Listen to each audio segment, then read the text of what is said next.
This wood's been dead quite a long time, so it's a little hard to get started.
And that, my friends, is how you make a camp steak with the CRKT M21 02G. What's up, guys? Asian Kyle here again, bringing you another knife review, this time on the Columbia River Knife and Tool M21 02G. Let's just get some quick specs on this guy. Overall length, it's got a 7-inch long. It is 7 inches long, excuse me, with a blade length of 3 inches on the dot, and of course the handle makes it 4 inches long. It's got G10 handle scales, which have been completely milled out through and through, as you can see right here, with what CRKT calls their modified spear point blade, thanks to this this nice little belly through here. So the steel is made of 8 CR14 MOV, and of course it's a flipper design with a liner lock, using CRKT's patented auto locking system. Just a little bit about the auto locks. As you can see right here, this little red dot, all that does is it just prevents the blade from closing in on itself. You have to pull back that lock first. So if you just try and actuate the liner, it's not going to close at all. You have to pull back on this little red button and then push the liner at the same time, and the blade closes. So it's alright. Not the best, but CRKT is coming from a safety standpoint, so I completely understand.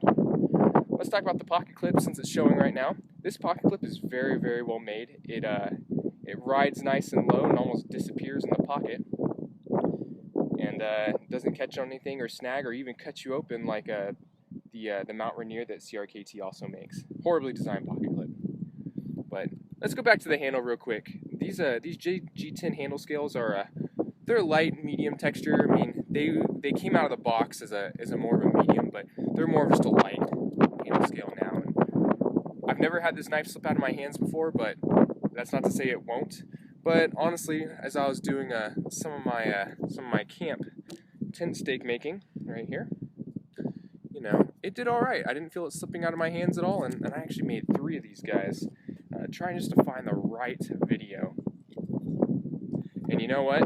This knife is still razor sharp. I can shave my hair with it. I'm not going to show that for you because it's hard to get back in this position where I can see and talk all at the same time. So anyways, while I was doing the cutting, I did feel some hot spots right there in my palm next to my pinkies. You guys can probably see how red it is, and that was mainly just from this portion right here trying to grip into the knife, and it doesn't make the most comfortable knife in the world. And honestly, my Spyderco Delica is much more comfortable to do tasks like that. However, as you guys saw, I was able to baton with this guy, and it held up great. The blade is nice and thick on here. It's 0.12 inches, so I can really feel like I can go to town and really just start thrashing on this guy, and it's gonna hold up fine. Yeah. Let's just talk a little bit about the opening kind of while we're here. As I said and as you saw, it is a flipper design. This flipper it's not super fast, but it's definitely not slow at the same time.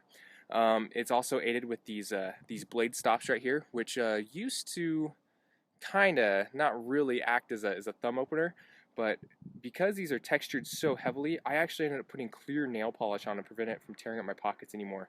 I went through 4 pairs of jeans with this stupid knife before I realized that it was this that was really tearing up my pockets and not necessarily a G10.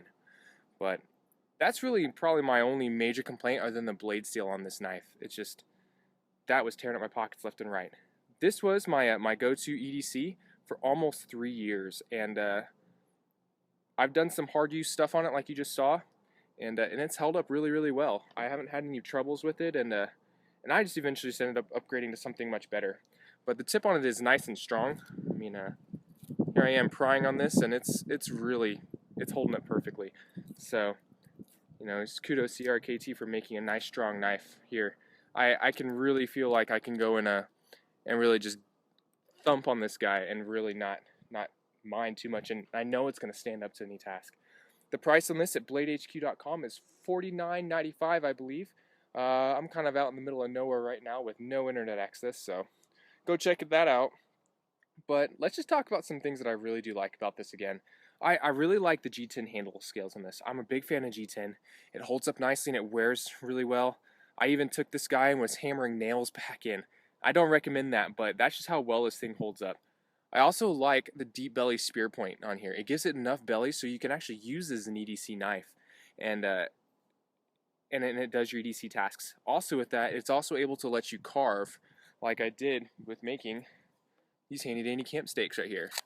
So it's got enough belly so you can do something like that perfectly. But let's talk about some of the things I dislike about this knife. I really dislike the auto lock system. I think it's kind of dumb. And after using the regular locks on the Mount Rainier, I find just the regular locks is more than sufficient to accomplish any task. And honestly, when it comes to closing the blade up and putting it back in your pocket, that auto locks can be just a little bit tricky to get used to. However, I do find myself reaching for the auto lock button on any liner lock knife I have now. So I guess the only other complaint I just kind of label against this knife is just well, yeah, like I talked about, the blade stop and the texturing on that. That tears up your pocket really, really badly. And like I said, I went through 4 pairs of jeans with this knife, and it did terribly. But another good thing I like about it is this jimping up here kind of sucks, but the jimping down here on the deployment is perfect. It's got just enough to where you're not going to slip and miss, and the blade just deploys with a really, really solid sounding click. But the liner's got jimping down here, but the top of the blade, it's pretty useless. And even my wife, when she was doing some whittling the other day, she said that up here she just kept slipping off in comparison to the Delica that I also have. So anyways, guys, this is Asian Kyle signing off with the Columbia River Knife and Tool M21 02G. Go check it out.